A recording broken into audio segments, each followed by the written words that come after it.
대국의 이론을 한번 보겠습니다.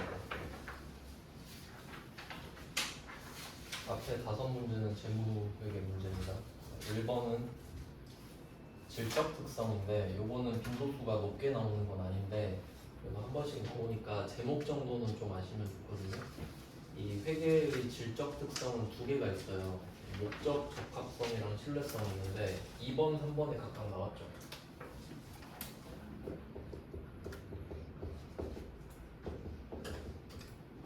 질적 특성 뭐 맨날 책 보면 이렇게 양쪽으로 그려놓던데 왼쪽이 목적 적합성 그리고 신뢰성 뭐 이런 식으로 항상 2개를 그리는데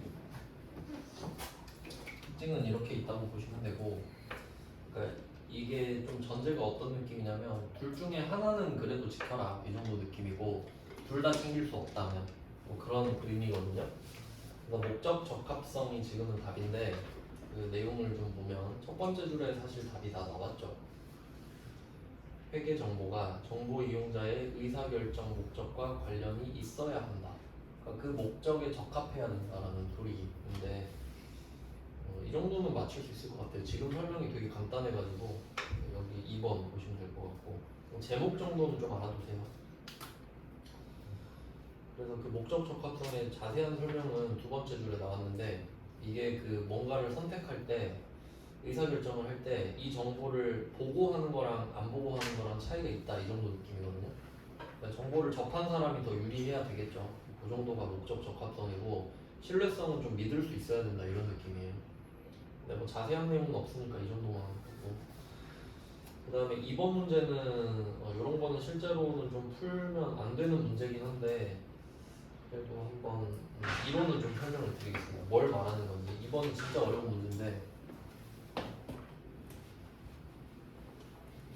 이건 진짜 완전 꼬을 대로 꼬아놓은 문제예요. 여기서 매출 총이익에 미치는 영향을 물어봤거든요. 그러니까 지금 여기서 결과적으로 물어보는 건 손익계산서의 관계를 아느냐 인데 우리가 돈을 벌면 매출액이고 그 판 물건의 원가, 매출 원가가 되고요. 밑에 이 뺀 금액이 매출 총이익인데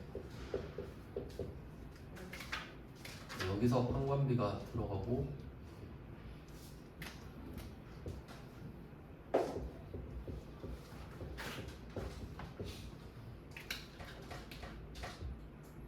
세무 2급에서는 이 손익계산서 관련된 거 가끔씩 좀 물어보죠.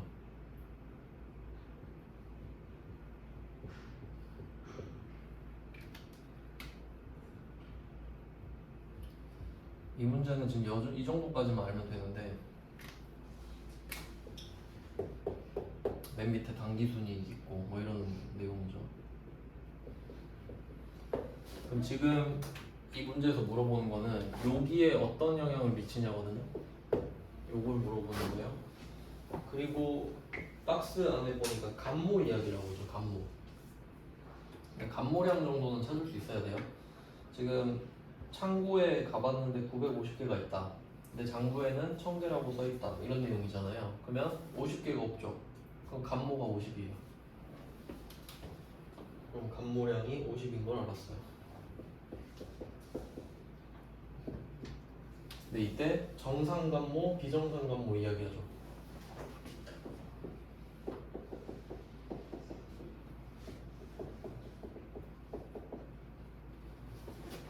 근데 정상은 5%래요. 감모의 5%래요. 그럼 지금 50개가 감모인데 이 중에 5%는 2.5거든요. 그럼 정상 2.5, 비정상 47.5 이렇게 돼요. 아, 비정상은 2.5 네. 비정상이 2.5. 원래 정상 개수를 정해줘야 맞는데 네 이렇게 됐어요. 비정상 2.5, 정상이 47.5 이렇게 됐습니다. 그러면 이걸 어떻게 회계 처리하냐? 이때 정상은 매출원가로 회계 처리하고요.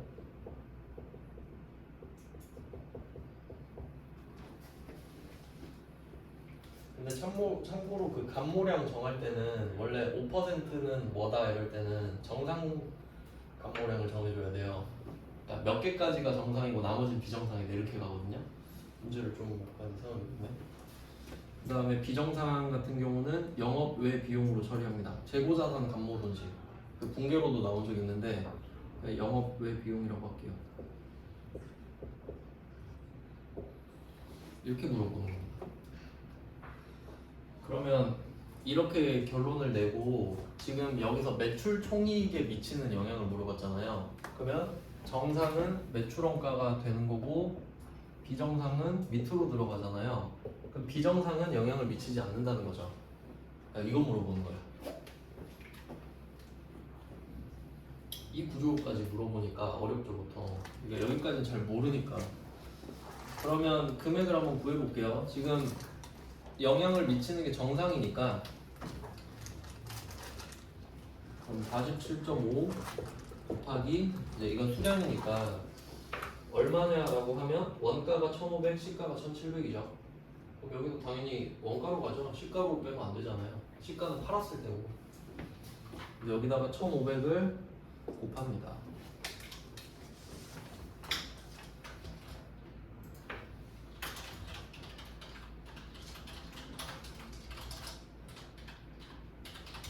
그럼 71,250원 나오거든요. 71,250원. 그러면 71,250원이 매출 원가에 들어가는 거죠. 그러면 이게 커지면 이익은 작아지겠네? 아, 매출 총이익은? 이게 지금 증가하니까 감소될 거 아니에요? 그래도 다행히 이 출제자는 좀 착하네요. 보통 좀 악랄한 사람은 71만 2,500원 두 개 넣어놓고 감소한다, 증가한다 되거든요. 그럼 보통 틀리죠, 그렇게 하면. 근데 한 개밖에 없으니까 71만 2,500원만 찾으면 끝인 거예요. 뭐 풀기는 좀 그렇지만 하지만 세무이급은 이제 시간이 좀 많기 때문에 90분인데 이런 것도 시간 한 3분 있어도 시간 남으면 풀 수 있어야 되죠. 풀 줄 아는 거랑 못 푸는 거랑 아예 다르니까. 진짜 세무이급의 일점이 더 아쉬워요, 회계일보다. 그 다음 3번 문제로 가겠습니다. 3번 문제는 유형자산입니다. 아주 그냥 기본적인 내용이죠. 이 문제는 소거법으로 풀면 좀 좋은데 한번 내용을 볼게요. 1번 유형자산은 사용할 목적만 보면 되죠. 사용할 목적, 물리적 형체. 그러니까 유형자산 하면 딱 3개 떠올리면 되거든요. 사용, 물리적 형체 당연히 있어야 되죠. 유형이니까. 그리고 여기다 한 개 더 장기까지. 어차피 비유동에 속해 있으니까 당연하긴 하죠. 근데 그 비유동이랑 사용이 붙어서 감가상각이 생기는 거거든요. 네, 그것까지 아시면 좋고. 그 다음에 2번은 1년을 초과해야 되죠. 네, 비유동 자산이니까. 근데 여기서 뭐 초과냐 이상이냐는 별로 중요하지 않다 했어요. 회계에서는. 세법은 되게 중요한데 회계는 뭐 대충 1년이지 이런 느낌이고. 그 다음은 3번. 정부 보조. 정부 보조금 말하는 것 같은데 정부 보조 등에 의해 유형 자산을 무상 또는 공정 가치보다 낮은 대가로 취득을 했다. 그 유형 자산의 취득 원가는 취득일의 공정 가치로 한다. 네, 뭐 그렇게 되기는 하죠. 그 정부 보조금 받았을 때 얘기하는 것 같은데 3, 4가 좀 어렵거든요 지금.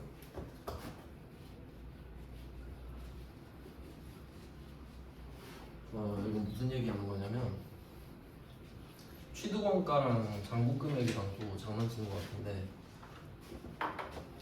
예를 들어서 정부보조금 이것도 그 받는 거는 문제 나오니까 좀 말씀을 드리면 만약에 정부보조금을 1,000만 원을 받은 거예요. 그 뭐 특정 기계를 사라고 나보고 그러면 정부가 나한테 기계를 만들어 줄 수는 없으니까 나한테 돈을 줄 거 아니에요. 보태서 사라고. 그래서 그거를 보통예금으로 받았다고 할게요. 보통예금 1,000만 원 받았어요. 근데 명분이 정부보조금인 거지.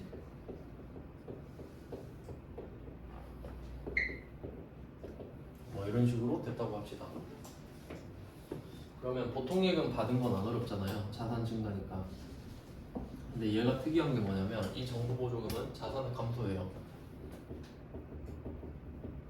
그리고 보통 예금까지 같이 들어가요. 이렇게 되거든요. 이유가 뭐냐면 만약에 여러분 통장에 4천만 원이 있었다고 할게요. 4천만 원. 근데 이 1천만 원을 받은 거예요. 그럼 여러분 장부에는 보통 예금이 5천만 원이 되겠죠. 4천에 1천이 들어왔으니까. 근데 이 중에 1천만 원은 여러분 마음대로 쓰면 안 돼요. 그렇기 때문에 여기다 정부 보조금으로 차감을 달아놓고 바로 1천을 빼버리는 거예요. 내 맘대로 못 쓰니까. 이거 내 맘대로 썼다가 1천만 원 다시 어디서 구해와야 돼. 그러니까 이거 보고 아 맞다 우리 1천 받았지. 그럼 우리가 실제로 쓸 수 있는 건 4천이야 이 말이에요.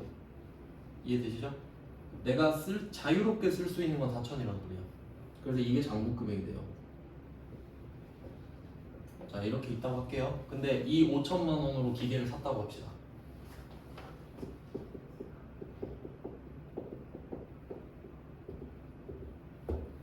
그럼 이 기계 장치가 4천인가요?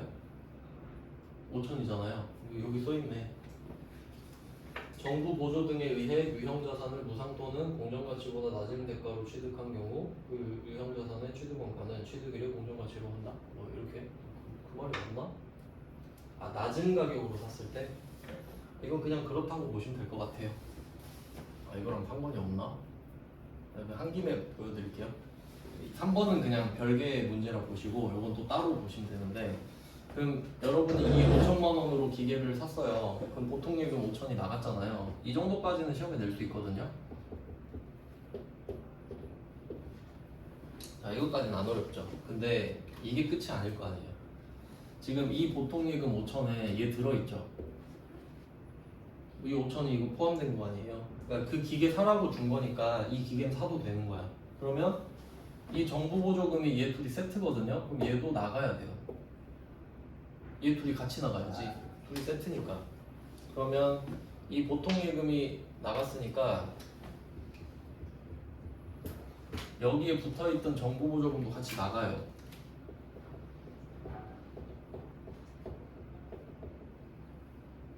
천만 원 이렇게 나가겠죠.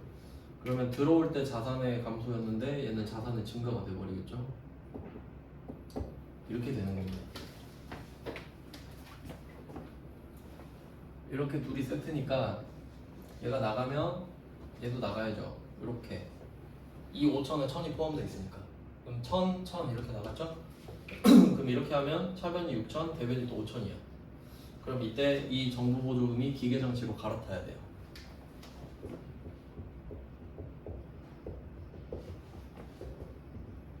그럼 이게 보통 예금 거였는데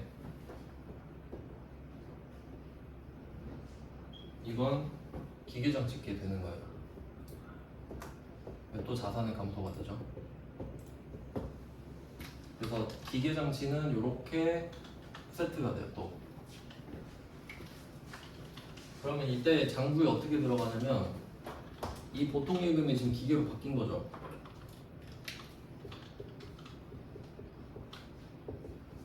이렇게 돼요. 이 기계가 5천원짜리는 맞죠? 근데 이 중에 정부 돈 1000이 들어가 있다. 그래서 나는 이 기계를 4천 주고 샀다. 뭐 이 정도 뜻이 돼요. 여기까지는 나올 수 있을 것 같고 3번에 3번 선지는 이거랑 그냥 별개로 제가 잘못 봤어요.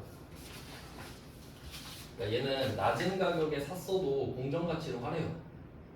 저는 이거 처음 보는 내용이라 그냥 그런 것 같다 하시면 되고 근데 4번 문제는 조금 중요하거든요. 4번 선지 이게 그 다른 종류의 자산과의 교환 이게 포인트인데 이걸 이종 자산 간의 교환이라고 해요. 보통 다른 종류의 자산과의 교환 다른 것끼리 하니까 그러면 같은 것끼리 한 걸 동종이라고 하거든요.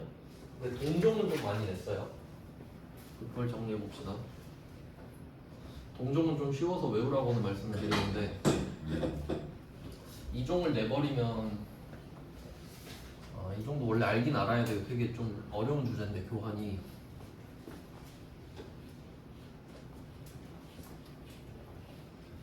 일단 쉬운 거부터 이종자산 간의 교환부터 말씀드릴게요. 교환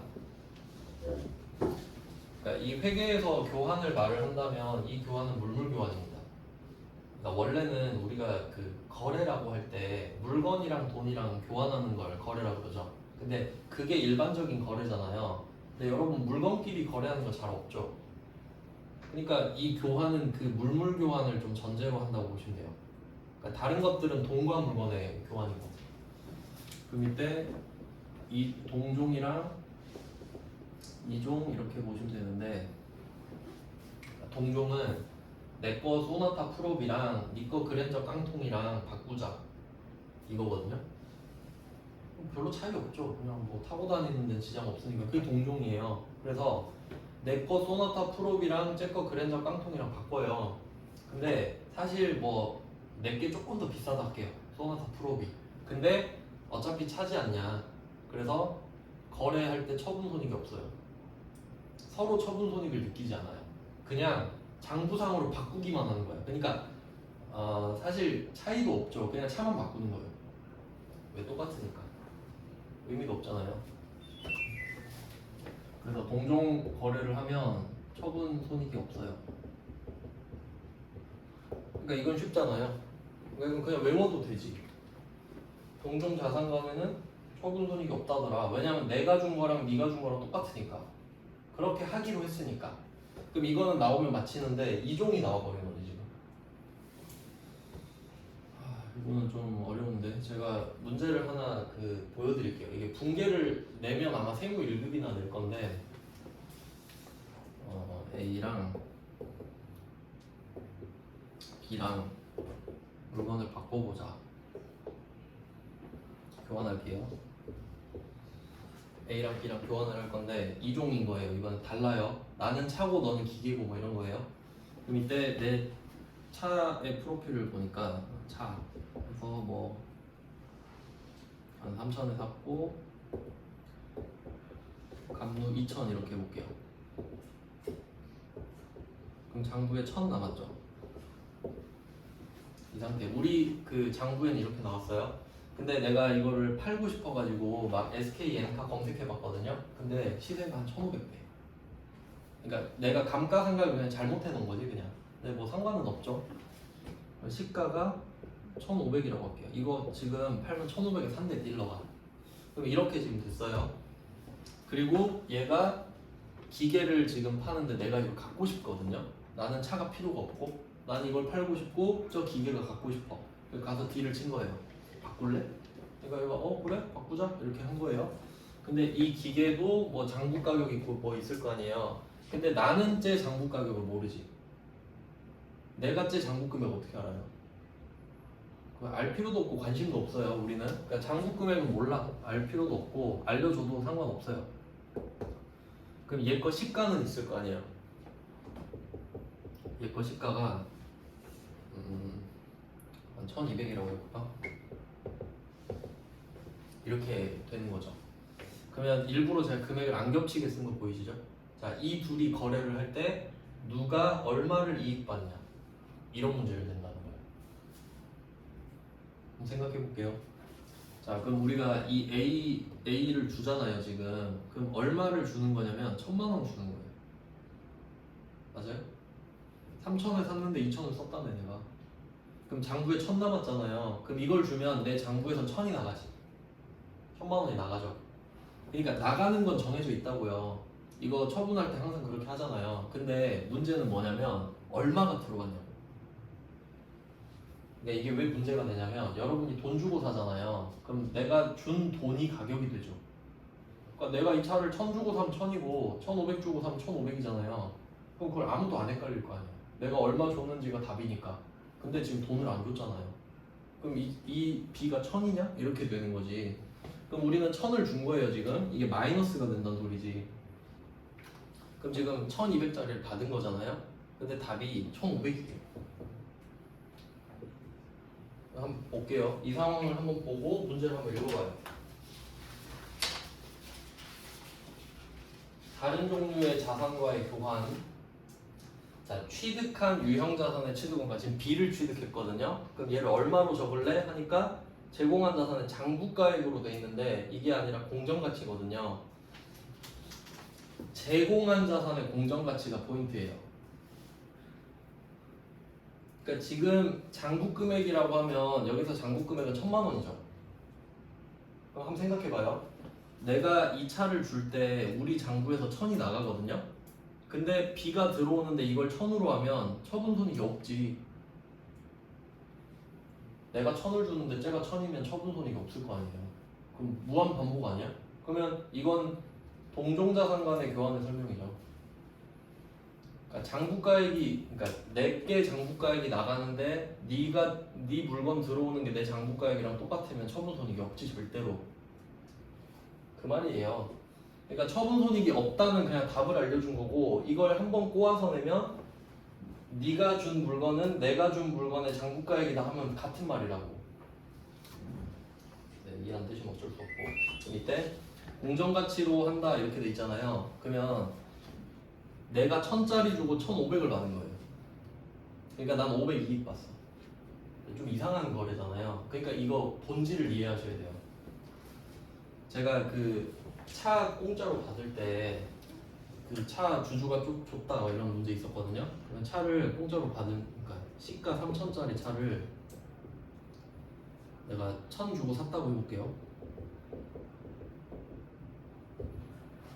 이렇게 있을 때 중요한 게 첫 번째가 내가 그 지불한 금액이에요. 그러니까 취득원가가 1번이라고 제가 말씀을 드렸고, 취득원가가 없으면 2번이 공정가치로 가라 이렇게 말씀드렸거든요. 이거랑 같은 맥락이에요. 그러니까 이게 여러분이 지금 차를 주잖아요. 그럼 내 장부에선 1,000이 나가. 왜냐면 감가상각을 그렇게 했으니까. 근데 이 차를 내가 시장에 팔면 1,500이잖아요. 그러면 1,500으로 바꿔서 줬다 생각하면 돼. 그럼 1,500 준 거랑 똑같잖아. 이거 쟤가 갖다 팔면 1,500인데. 그러니까 내가 준 돈이 1,500이 되는 거예요. 그러니까 이 물건 가격은 1,500이라고. 내가 1,500 줬으니까 이 물건은 1,500이야. 그런 내용이에요. 그러니까 이거 다들 상대방이 제공한 공정가치라고 해서 틀리죠. 내가 제공한 물건의 공정가치인데, 그러니까 B는 1,500이에요. 그러니까 난 500을 이익 보지. 좀 어려운 내용이에요.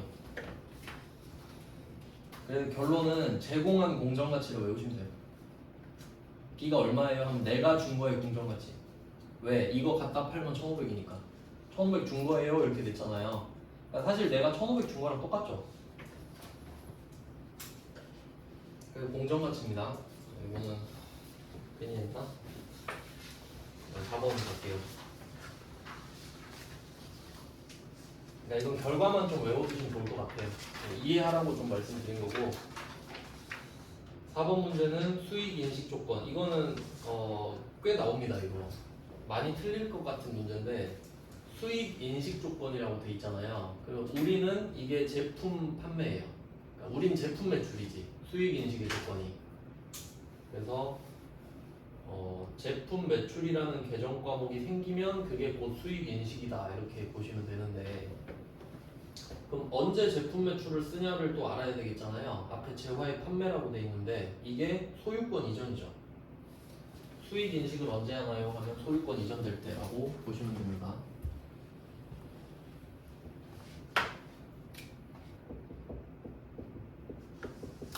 수익 인식을 언제 하냐? 소유권 이전될 때. 여러분이 물건을 팔 때 이 물건이 소유권이 저 사람한테 가면 판 거 아니에요? 근데 안 넘어갔으면 안 판 거죠. 그래서 언제 소유권이 이전되는지를 찾는 거예요. 이 문제는 사실. 그럼 한번 볼게요. 답은 3번이고 이거 되게 잘 나옵니다. 3번 이거 몇 번 보셨을 텐데 이론할 때도 했고요. 재화의 소유에 따른 유의적인 의미가 있다는 소리예요. 유의적이라는 거는 위험과 보상이 있는데 의미를 좀 부여해 보면 위험은 안 좋은 거고 보상은 좋은 거죠. 그러니까 좋은 거든 싫은 거든. 그러니까 예를 들면 이런 거예요. 여러분이 주식을 팔았어요. 주식을. 그럼 내가 이 주식을 저 사람한테 팔았는데 그 주식 가격이 오르든 내리든 그 사람이 책임져야 되죠. 그게 판 거 아니에요? 그게 위험과 보상을 책임지는 거라고. 위험이 됐든 보상이 됐든. 그러면 소유권이 이전되려면 판매자한테 있어야 돼요? 구매자한테 있어야지. 그게 소유권 이전이잖아요. 그러니까 되게 간단한 건데 이거 꽤 많이 냅니다. 주인 바뀌는 시점을 생각하시면 되고요. 그리고 나머지는 그냥 읽어보시면 돼요. 그 다음에 5번 가겠습니다. 자산과 부채. 이건 뭐 비교적 쉬운 주제죠. 답은 1번이고, 우발 자산은 자산으로 인식한다 라고 되어 있죠. 이거는 4번 선지랑 좀 엮어 놓을게요. 4번은 우발 부채 나오죠.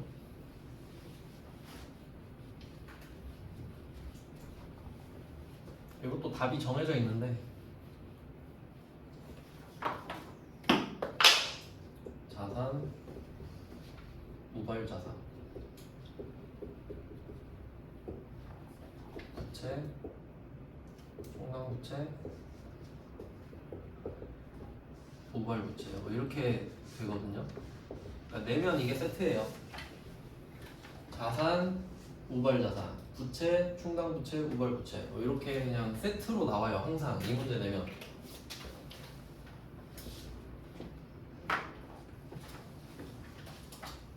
자, 그럼 예시를 한번 볼게요. 일단 우리는 사실 부채가 중요해요. 자산보다는. 왜냐면 회계는 보수적이기 때문에 돈이 들어오는 것보다 나가는 거에 예민해요. 그럼 이때 부채 같은 경우는 이렇게 생각하면 돼요.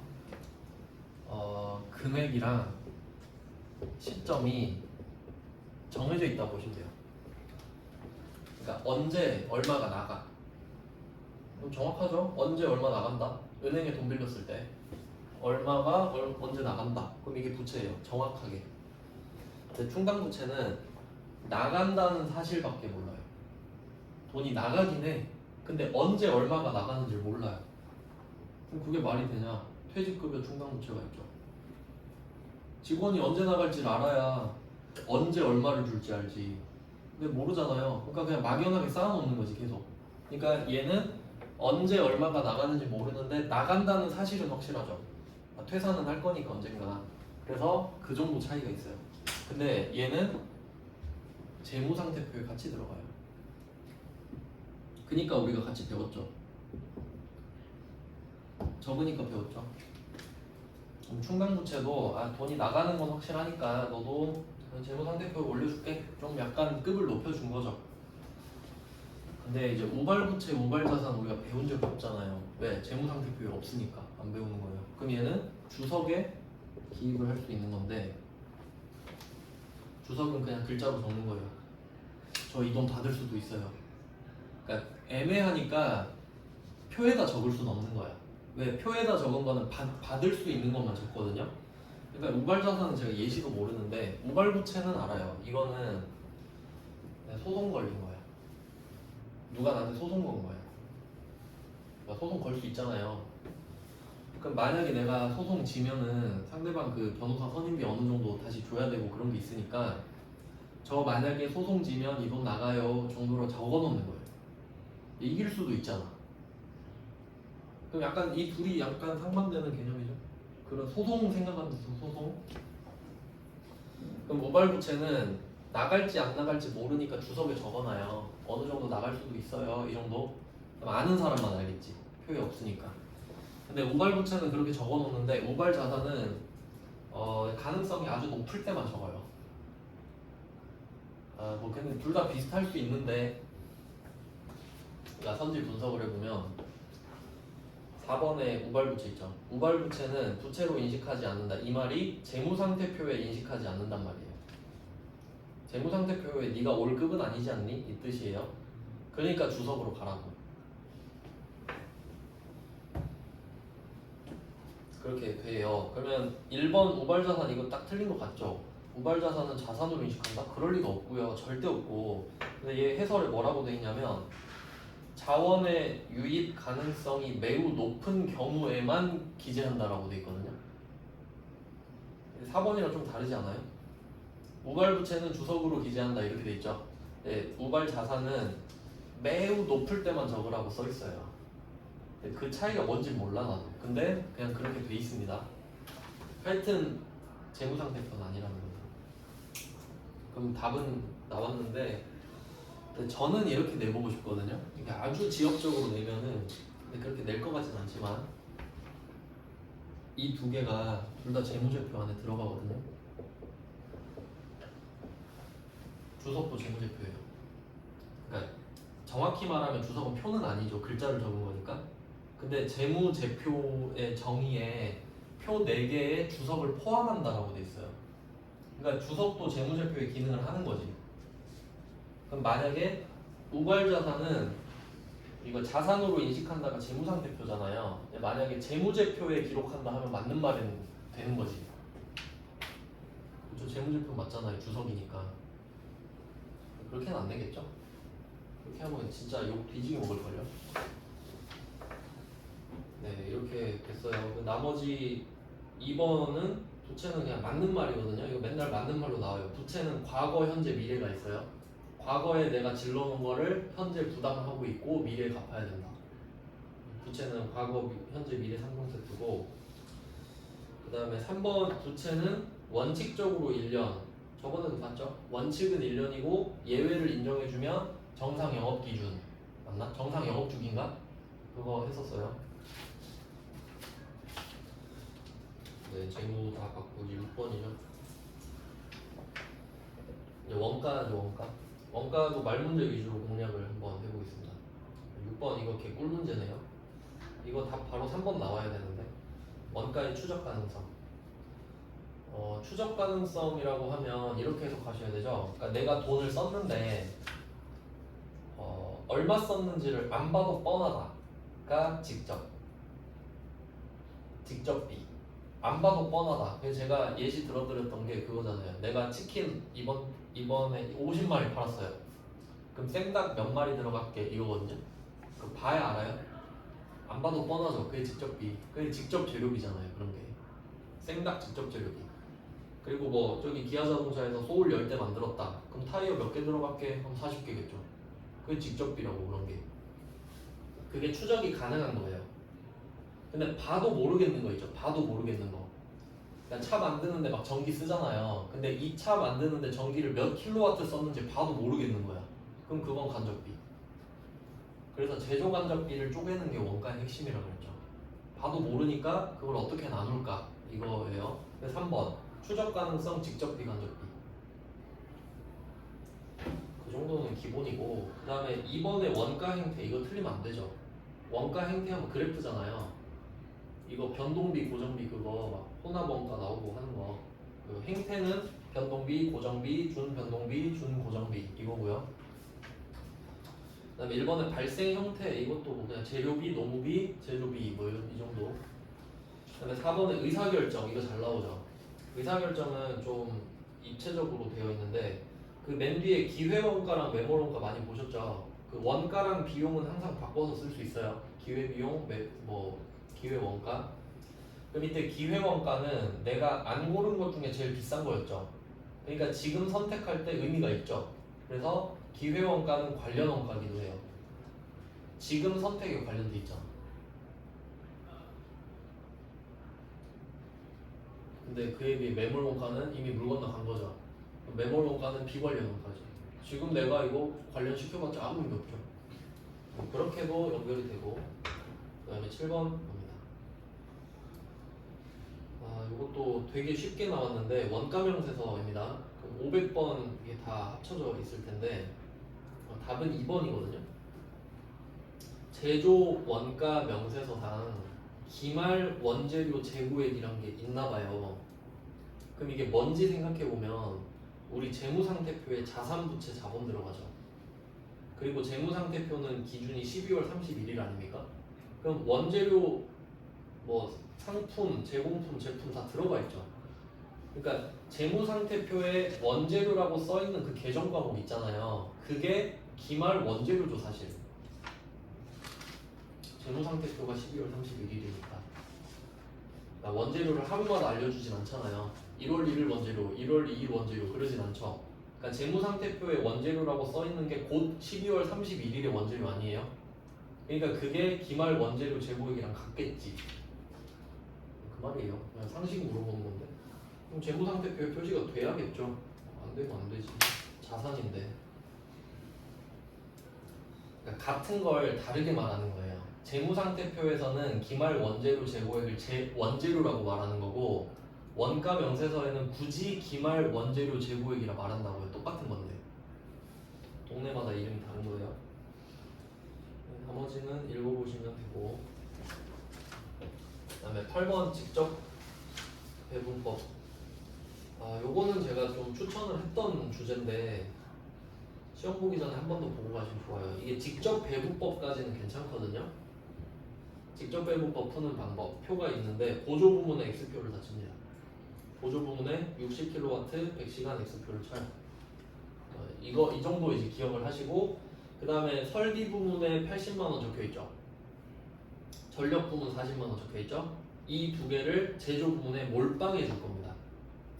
자, 그럼 어떻게 줄 거냐 하면 그 80만 원이 지금 설비잖아요. 그럼 설비가 오른쪽으로 가면 600시간, 200시간이거든요. 그럼 이 두 개가 100%인 거야. 왜? X표 쳤으니까 왼쪽에 100시간은. 보조끼리는 서로 쌩 까는 게 직접 배우니까 그러면 600, 200 하면 3대 1이죠. 그럼 이 80만 원을 3대 1로 나눠줘요. 그럼 계산하기 딱 좋죠. 60, 20이잖아요. 그럼 60, 20을 써요. 600시간 밑에 60, 200시간 밑에 20. 이걸 준 거야. 이제 설비 부문은 없어요. 그 다음에 전력 부문 40만 원이죠. 이건 오른쪽에 500kg, 500kg 합쳐서 100%예요. 그럼 반띵 하면 되겠죠. 밑에 20만 원, 20만 원 써요.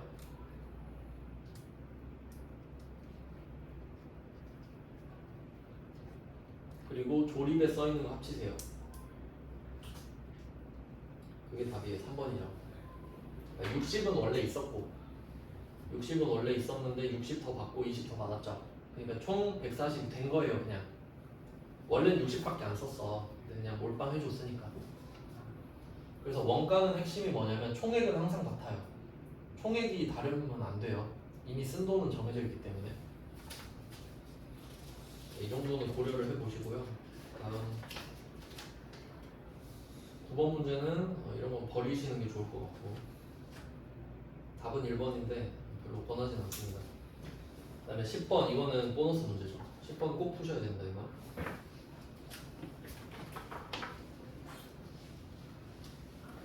이런 산수 문제 정도는 네 이건 제공품 이야기고요. 원가는 주인공이 제공품이라고 했죠. 기초 200 착수 900 기말 120 공손 80 공손은 분량이죠. 이렇게 됐어요. 그러면 여기서 말하고 싶은 거는 합쳐서 1100이다 이거 말하고 싶은 거겠죠? 그럼 매출 원가가 얼마니 하면 900이죠. 합쳐서 1100이 돼야 되니까 그냥 이 정도 물어보는 거네요. 여기까지 뭐 당연한 거고. 근데 이 공손이 정상과 비정상이 있는 겁니다. 아까 그 감모랑 비슷하죠. 그래서 아까 제가 그랬잖아요. 원래 정상을 기준을 정해줘야 된다고. 비정상 기준을 정하는 게 이상하잖아요. 그럼 여기서는 정상이 8%래요. 근데 여기서는 조심하셔야 될 게 아까 감모는 감모 전체 중에 몇 %가 정상이다 이랬죠. 근데 공소는 완성된 거예요. 완성된 게 900개잖아요. 900개 중에 8%를 정상으로 본다고. 그러니까 얘는 완성된 개수가 많을수록 분량을 많이 용인해 주는 거지. 많이 만들었으니까. 퍼센테이지로 가니까. 그러면 8% 하면은 72개죠? 이게 아니라. 그러니까 얘 기준으로 8%니까 정상이 72개.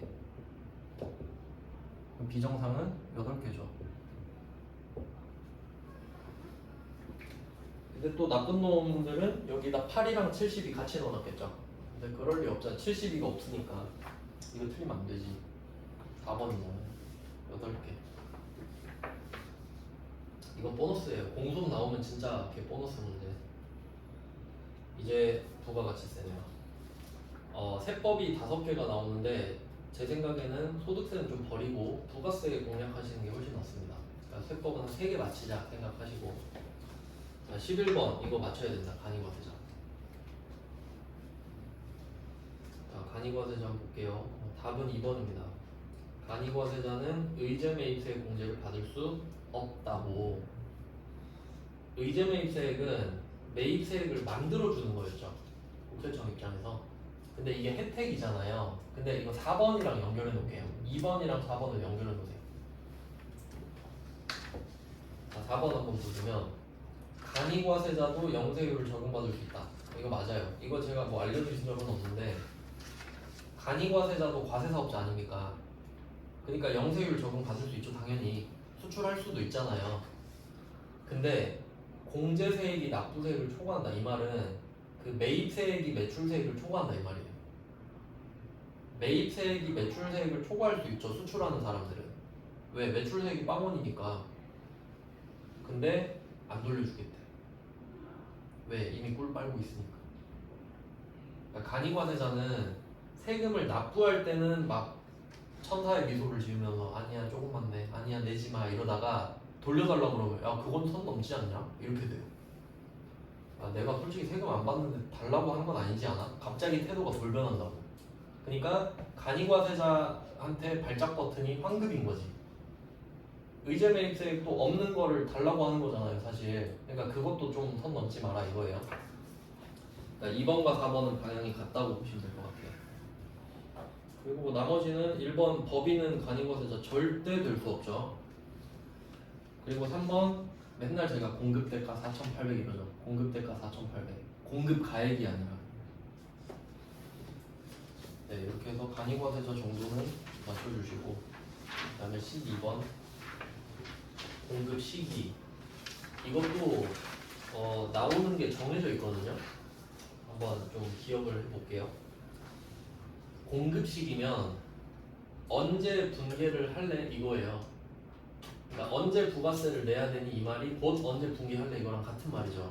그럼 이때 가장 먼저 묶으셔야 되는 거는 1번과 4번입니다. 장기 할부 판매랑 완성도 기준 지급 조건부 이 두 개가 보면 답이 똑같죠. 그러니까 얘 둘은 세트.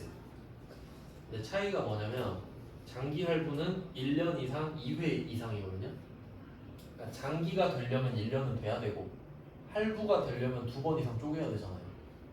한 번에 내면 일시불 아니야? 그럼 장기도 생길 수가 없죠. 한 번에 내버리면. 그러니까 1년 이상 2회 이상이에요. 장기 할부는. 네, 완성도 기준 지급 조건부는 그러니까 완성은 늦게 되는 거죠. 근데 완성도만큼 주겠다는 거예요. 근데 요거는 6개월에 3회 이상이거든요. 그걸 물어보진 않는데 그냥 참고하세요. 이거 가끔씩 분개 나오거든요. 아, 세무 1급인가? 하여튼 이거는 좀 문구를 외워주세요. 대가의 각 부분을 받기로 한 때입니다. 받은 때가 아니에요. 네, 그걸로 장난치진 않습니다. 그 다음에 2번 이것도 아셔야죠. 내국 물품을 외국 반출, 직수출 써있죠. 아시지 않나요? 이거? 선적일, 기적일 이거 맞죠? 수출 신고일 하면 틀렸죠. 수출 신고일은 아무짝에도 쓸모가 없다 그랬어요. 그리고 그 비교 하나 써두실래요? 수입할 때 기준. 수입할 때 기준은 수입 신고 수리일이에요. 수출은 선적일이잖아요. 수입은 수입 신고 수리일. 뭐 그랬던 것 같은데. 왜냐면 수출은 알죠. 우리가 배 실어서 보내니까. 근데 수입은 어떻게 알아? 신고해야 알지. 그 정도로 아시면 될 것 같은데. 그럼 답이 3번이죠. 무인 판매 이거 자판기예요. 그럼 자판기 언제 공급했냐? 여러분이 자판기 하나 운영한다 생각해봐요. 저기 뭐 전대 도서관에 하나 설치했다 합시다. 그러면 재화가 인도되는 때 알아요? 몇 시 몇 분에 누가 몇백 원짜리 뽑았는지 알아요? 알 수 없죠. 그럼 불가능하니까 이게 아니겠지. 재화 인도되는 때 어떻게 찾아? 그럼 CCTV 설치하고 막 그렇게 해요? 붕괴를? 말이 안 되죠. 그럼 언제가 현실적이냐면 내가 현금 가지러 갈 때지. 여러분이 자판기 한 번씩 돈 빼러 갈 거 아니에요. 그때 그 돈만큼 다 팔았다고 본다고 그냥. 그게 합리적이겠죠. 그래서 현금을 인출하는 때입니다. 아주 상식적이죠. 12번도 쉬운 편이죠, 이 정도면. 그 다음에 13번 가볼게요. 면세 찾기. 개 꿀인데 면세 찾기. 2번에 고속철도. KTX랑 SRT가 면세면 안 되겠죠. 약간 이것도 고급 운송수단인데. 그러면 2번은 일단 답이 너무 확실하고 1번 보시면 주택 나왔죠. 주택 임대 이렇게만 보셔야 돼요. 주택 임대.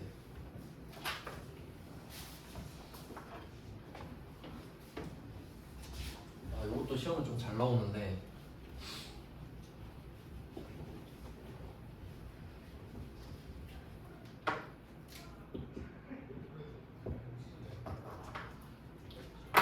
토지, 주택, 국민주택,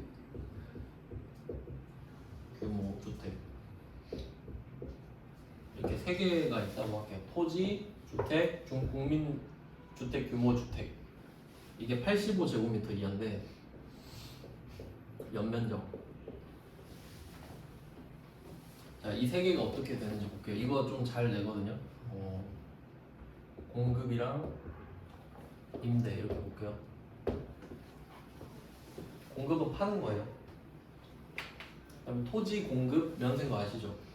이게 생산수단이라 그래요. 땅 자체가 생산을 하니까 명분이 그렇게 돼 있더라고요. 근데 토지를 내가 빌려준다? 과세.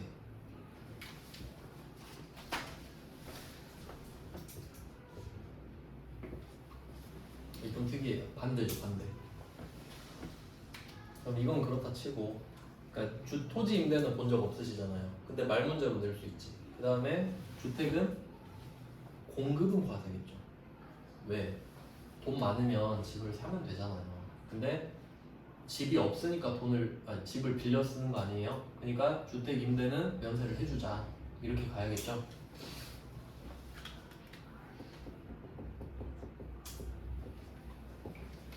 면세. 그러면 공급은 과세해야겠죠. 전혀 이유가 없잖아요. 주택을 뭐 면세를 해줄 이유가? 왜냐면 고급 주택도 있고 막 몇십억짜리 주택이 있는데, 근데 얘는 전제가 있죠. 이거는 그 아파트 최초 분양할 때 있죠. 그럼 그쪽이 사업자죠. 그때 부가세가 있냐 없냐예요. 근데 우리가 보통 개인 간의 거래도 많이 하잖아요. 그땐 부가세 없죠. 사업자가 아니니까. 그러니까 이거는 최초 분양 시 이야기하는 거예요. 그러니까 맨날 보면 84제곱밖에 없죠. 그게 이 이유가 있는데, 그럼 얘는 지금 85 초과인 거예요.